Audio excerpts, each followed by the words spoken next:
Hi there, this is David, and welcome to a review for Front Mission First, released for the Nintendo Switch. Before we begin, I would like to thank Square Enix for sending me a free copy for review.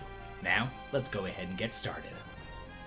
The Front Mission series has a long and storied history, and it all began here, with this one, first released on the SNES in Japan in 1995. Keep in mind that this is not the first game released in America for the PlayStation, even though that one was localized as Front Mission. In reality, that game that we all got was the third game in the series. So please don't accidentally buy this thinking that it's the PlayStation game from 20 years ago, because this isn't. Much like Square Enix's other recent tactical RPG remake, Tactics Ogre Reborn, Front Mission First has gone through a ton of iterations over the years. After its original SNES release, it got ported to the PlayStation, then it was actually first released in America whenever that version was ported on over to the Nintendo DS in 2007. So here we are, 15 more years later with another remake of it. But with all of Square Enix's SNES remakes coming out lately, how does this one stack up against the others in such a crowded field this holiday season? From the get-go, there are quite a few quality of life features that I did appreciate, such as 3 different difficulty modes along with the ability to unlock harder difficulties, the ability to speed up movement or just skip movement entirely, and the option to turn off battle animations. Then, interestingly, you can choose whether or not to play the modern remake or the classic version, giving you the best of both worlds. And the second campaign first introduced in the PlayStation version is still here, so you also have the option to choose which side of the war you would like to begin on. Do you choose the classic adventure of Royd, or the advanced campaign of Kevin? It's up to you, but considering that I've never really gotten into Front Mission before and this is my first real experience with it, I chose to play the classic route, following Royd for my playthrough. Royd begins as the rising star of the Oceanic Cooperative Union's army, who's given his own squad to captain, only to then watch his fiancée die right in front of his eyes on his first mission. This later becomes known as the Larkus Incident, and rather than sparking an all-out war, the government instead decided to sweep it under the rug and then classify it. Fast forward a year later, and poor Royd is living underground, fighting in arenas to survive, only for him to get recruited into the Crow Mercenary Unit, as the leader has information about his fiancée Karen's death. Unlike most strategy games, you don't just control characters here, and there's also no job classes to speak of, or even magical spells. This is not the game that you're looking for if you're into swords and sorcery. Taking place on a tiny tropical island, instead, try to think of this as if you're fighting a campaign in the Pacific Theater during World War II.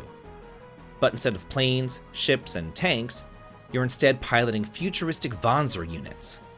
These can attack up close using melee weapons, or from short range with guns, or from afar with missiles and rockets.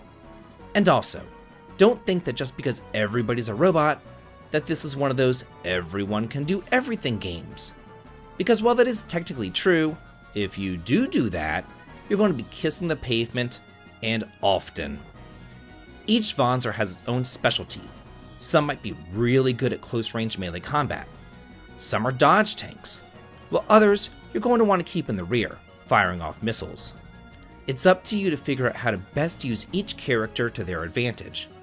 But the game does kind of give you a tell by awarding more experience for the attacks that the user specializes in. The battles are all tactical turn-based, similar to Final Fantasy Tactics, Advance Wars, Fire Emblem, or the newly released Tactics Ogre. You and your opponents face off against one another, and the last man standing wins. These aren't just boring open fields, there's terrain effects to take into account as well, and the mission objectives and battlefields are unique and varied, and you'll be doing all sorts of fights here, from escorting characters to safety, to taking out missile launchers, to beating up the leaders, or taking bases over, and then there's also just the simple, beat everybody up. Worry not though, because there is no permadeath. If a unit dies, they are automatically revived at the end of the battle for a small cost. Another nice thing is that you'll always counterattack any sort of melee attack, greatly speeding battles up. Even though at times I found myself calling this front missing, just because of how often I felt like I was missing with my attacks, even after I started to choose them based upon their accuracy rather than their attack power. The world map is a point-and-click affair, and the towns are menu-based, but there's actually a whole lot to do. You can fight and bet in the arena, talk to people at the bar, gather and find new characters, check on your mission objectives, or most importantly, go shopping and outfit your Vanzers. And here is really where all the customization lies. Each Vanzer can equip 2 close-range weapons as well as 2 long-range ones, as well as body armor, leg wear, CPU chips, and backpacks. So for all this, there is really a lot to take into account. After each battle, more and more equipment will be available in the shop, and you really can't just buy the most expensive stuff.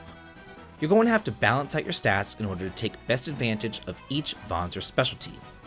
Some weapons can have more attack power but less accuracy, some armor can offer tons of defense, but it also weighs a ton too. So keep that in check, because if you go over your weight limit, you can't equip anything. It all becomes a precarious balancing act, and what works for one Vanzer will not necessarily work for the others. And also, don't think that you can just ignore all this equipment either, because while the battles might begin easily enough, they quickly ramp up in difficulty, and it is trial under fire here.